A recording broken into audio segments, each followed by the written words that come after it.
Good morning সবাইকে, welcome back to my channel. আমি তিন্নি তোমাদের সঙ্গে আর একটা নতুন ব্লগ শেয়ার করতে চলে এসেছি।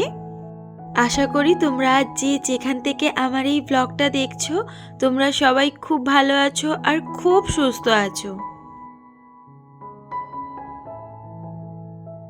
আজ সকাল 10:30 থেকে ব্লগটা শুরু করলাম। আশা করব ব্লগটা তোমাদের ভীষণ ভালো লাগবে। সকালের প্রায় অর্ধেক কাজই শেষ, এখন রান্না বসিয়ে দিয়েছি। আজ ওয়েদারটাও ভীষণ সুন্দর, সকালবেলা ছিপছিপ করে বৃষ্টি পড়ছিল, তারপর কিন্তু আজকে রোদও ওঠেনি। আর যা গরম হচ্ছিল 2-3 দিন ধরে, তো আজকের এই মেঘলা ওয়েদার, সকাল থেকে বৃষ্টি, বেশ ভালোই লাগছে ওয়েদারটা। প্রথমে আজ ভেবেছিলাম যে আজ আর ব্লগ করব না, আজ দিনটা ছেড়েই দেব, কেন আজকের কাজটা একটু এলোমেলো হয়ে গেছে। তারপর ভাবলাম আজ একটা বিশেষ দিন, তো সেই দিনে ব্লগ করব না এটা হতেই পারে না। সেই কারণে লেট হচ্ছে, হোক, অসুবিধা নেই, সেই কারণে ব্লগটাও শুরু করে দিলাম। আজ মেনুতে করছি কাতলা মাছের ঝোল সবজি দিয়ে, আর করব লোটে মাছের ঝাল। লোটে মাছ খেতে আমার ভীষণ ভালো লাগে, আমার ভীষণ প্রিয় একটা মাছ। আর একটু কুমড়ো দিয়ে বেসন দিয়ে ভাজা করে দেবো, তোমাদের দাদা ওই কুমড়ারিটা খেতে ভীষণ ভালোবাসে। অনেক কেউ বলে যে এই ইউটিউব করে কোনো রকম কোনো কিছুই হবে না, এমনকি কোনোদিন কোনোভাবে দাঁড়াতেও পারবো না এই ইউটিউব থেকে, এভাবেই চলতে থাকবে। তবে জানি না ইউটিউব থেকে কোনোদিন দাঁড়াতে আদৌ পারবো কি না। যদি নাও পারি তাতেও আমার কোনো দুঃখ নেই, আর যদি পেরে যাই তাহলে তো কোনো কথাই নেই, তাহলে তো সবাইকে যথাযথ উত্তরটাও আমি দিতে পারবো। তবে ইউটিউব থেকেই দাঁড়াতে পারি আর না পারি, আমার এই কাজগুলো কিন্তু সারা জীবন এইখানে থেকেই যাবে। মানুষের জীবন ভীষণ ক্ষণস্থায়ী, আজ আছে কাল নেই। আমি যখন পৃথিবীতে থাকবো না তখন কিন্তু আমার এই কাজগুলো থেকে যাবে।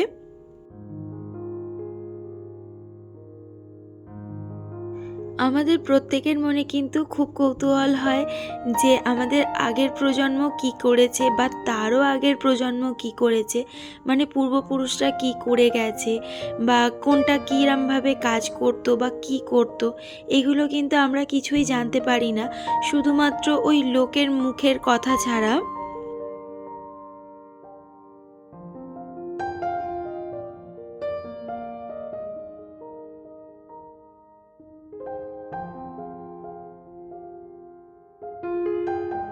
আমার তো ভীষণভাবে কৌতূহল হয় যে আমার আগের প্রজন্ম কি করেছে বা তার আগের প্রজন্ম কি করেছে, আমি কিছুই জানতে পারি না।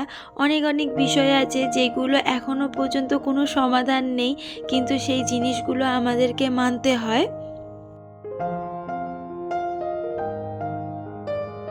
আগেকার দিনের মানুষেরা ডায়েরি লিখতো, এখনও যদিও অনেক কেউ ডায়েরি লেখে। আগে আমি যখন ছোট ছিলাম তখন আমিও ডায়েরি লিখতাম, কিন্তু এখন কাজের সঙ্গে সঙ্গে আর ডায়েরি লেখা হয়ে ওঠে না। তবে এই যে প্রত্যেক দিন আমি ভিডিও করি, ইউটিউবে থেকে যাচ্ছে, আমার পরবর্তী প্রজন্ম কিন্তু দেখতে পাবে যে আমি কি করতাম বা কি করেছি।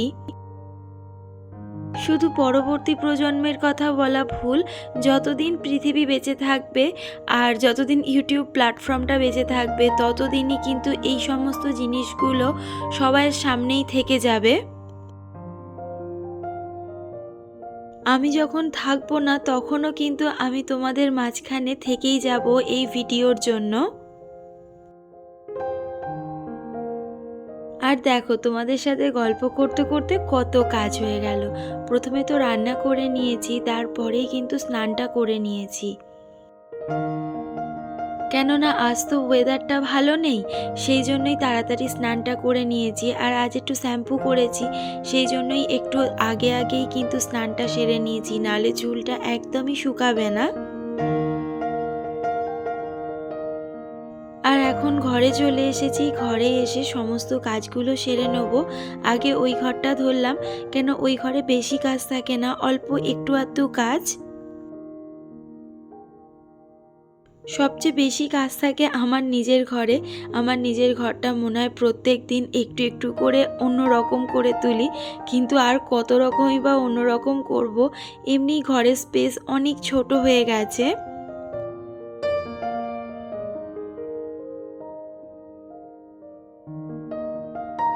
আমাদের এই বাড়িতে বলো আর আমার ও বাড়িতেও বলো, অনেক কিছু জানবার জিনিস আছে, কিন্তু মানুষগুলো নেই বলে আর জানা যায় না। আমার এই বাড়িতে তো অনেক ইতিহাস লুকিয়ে আছে, কিন্তু হাফ মানুষ জানেই না যে কোথা থেকে কি হয়ে গেল বা কে কি করেছে।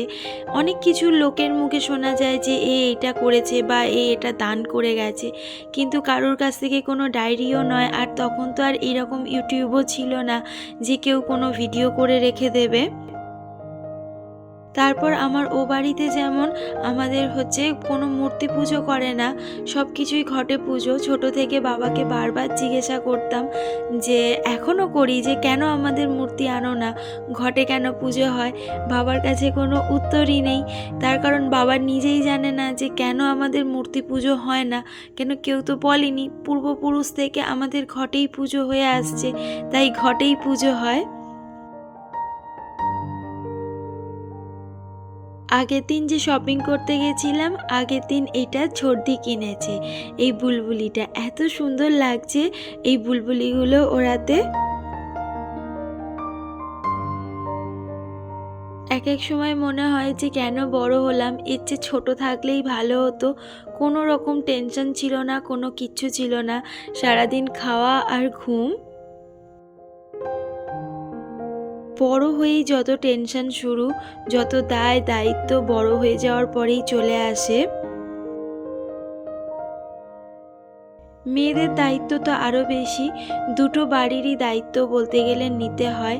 আর একটা তো বাপের বাড়ির জন্য সবসময় একটা টেনশন থেকেই যায়। আর যেহেতু আমার নিজের কোনো দাদা নেই, আমরা দুই বোন, আমাদের তো একটা আলাদা রকম টেনশন থাকেই বাবা মায়ের জন্য।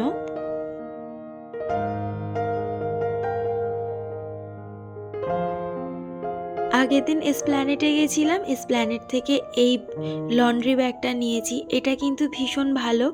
আমার বিয়ের পরেও একটা কিনেছিলাম, সেটা নষ্ট হয়ে গেছে, সেটা চেন দেওয়া ছিল না, কিন্তু এটা চেন দেওয়া, ভীষণ সুন্দর হয়েছে।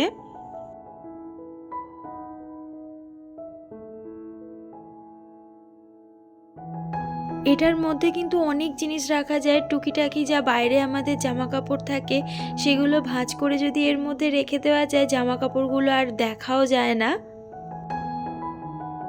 ঘরের মধ্যে এদিক ওদিক হয়ে পড়ে থাকলে জামা কাপড়গুলো দেখতেও বাজে লাগে, কিন্তু এইরকম একটা ব্যাগের মধ্যে যদি জামা কাপড়গুলো রেখে দেওয়া হয়, তাহলে কেউ দেখতেও পায় না, দেখতেও একটা সুন্দর লাগে।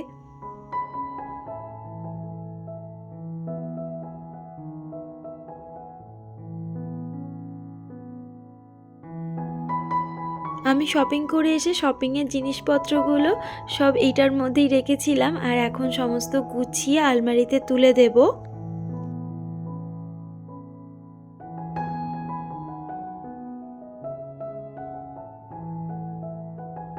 অনেকগুলো কাচা পড়ে গেছে, কিন্তু আজকের তো আর কাচা যাবে না, তার কারণ আমি তো স্নান করে নিয়েছি।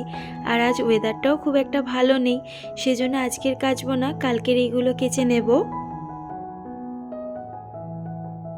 সকালে একবার ঘর ঝাড় দিয়ে মোছা, কিন্তু এই যে গোছালাম তাতেও তো নোংরা পড়ে, দেখো কতগুলো নোংরা বেরোলো।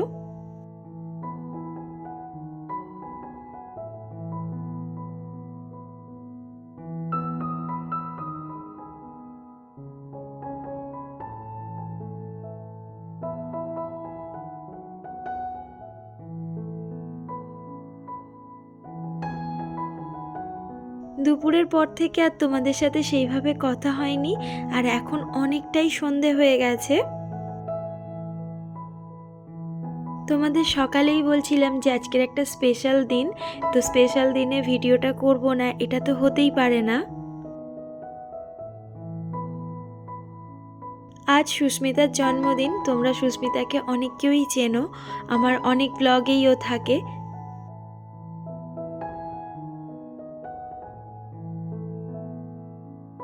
আমরা 4 বন্ধু সবসময় একসঙ্গে থাকি, আর আমাদের যখন জন্মদিন হয় তখন আমরা বন্ধুরা মিলে সেলিব্রেট করি।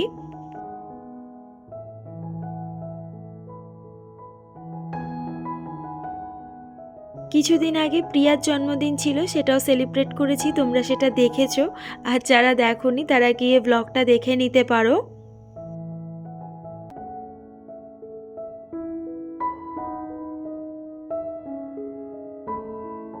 প্রিয়ার জন্মদিন সেলিব্রেশন আমার বাড়িতে হয়েছিল, ম্যাক্সিমাম অনুষ্ঠান আমার বাড়িতেই সেলিব্রেশন হয়। তো সুস্মিতা বলল যে আজ আমার বাড়িতেই সেলিব্রেশন হোক, আমার যখন জন্মদিন। তো সেই জন্য একটু সাজুগুজু করে নিলাম, করে নিয়ে ওদের বাড়ি চলে যাব এখন।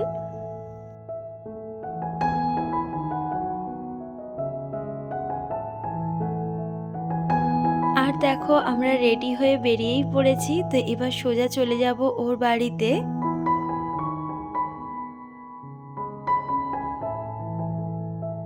আর দেখো ওর বাড়িতে চলে এসেছি, আর এসে আমরা ভীষণ মজা করছি। আর রুমটা ডেকোরেট করার জন্য এই যেগুলো দরকার সেগুলোকে আমরা এখন রেডি করে নিচ্ছি।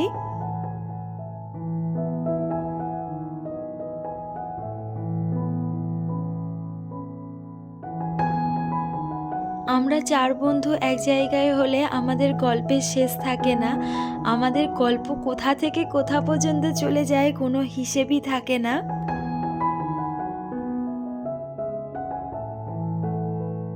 কিভাবে সময় কেটে যায় সেটাও বুঝে উঠতে পারি না। গল্প আড্ডা সব কিছু মিলেমিশে একদম এক এক কাণ্ড হয়ে যায়, আর হু হু স্বরে সময়টাও কেটে যায়।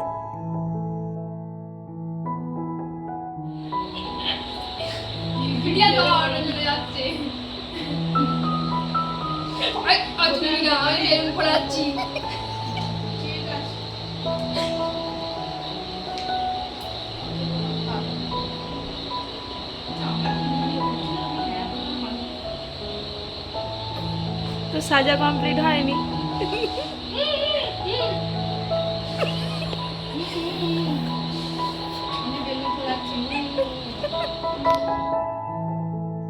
দেখো ব্যাকগ্রাউন্ড কিন্তু একদম রেডি হয়ে গেছে, আর খুব সুন্দর দেখতে লাগছে ব্যাকগ্রাউন্ডটা।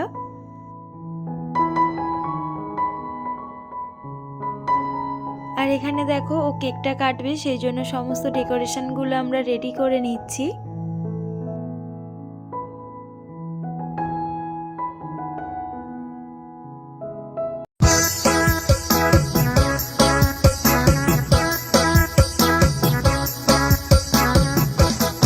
এখানে বার্থডে গার্ল কেক কাটতে বসে গেছে, তো তোমরা ভিডিওটা পুরো দেখতে থাকো।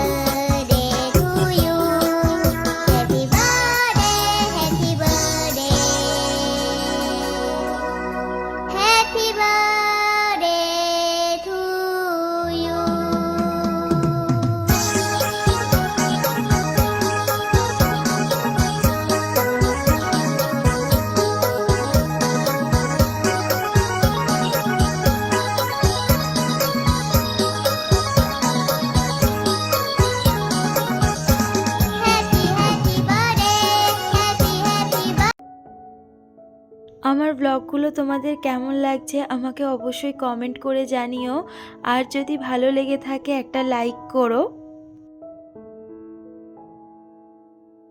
তোমাদের একটা লাইক আমার পরবর্তী ব্লগ বানাতে অনেক বেশি মোটিভেট করবে। আর যারা নতুন বন্ধু আছো তারা চ্যানেলটা সাবস্ক্রাইব করে চ্যানেলের পাশে থেকো। আর আজকের কিছু ছবি তোমাদের সঙ্গে শেয়ার করলাম। আর আজ ব্লগটাও এখানেই শেষ করছি, কাল আর একটা নতুন ব্লগ নিয়ে হাজির হয়ে যাব।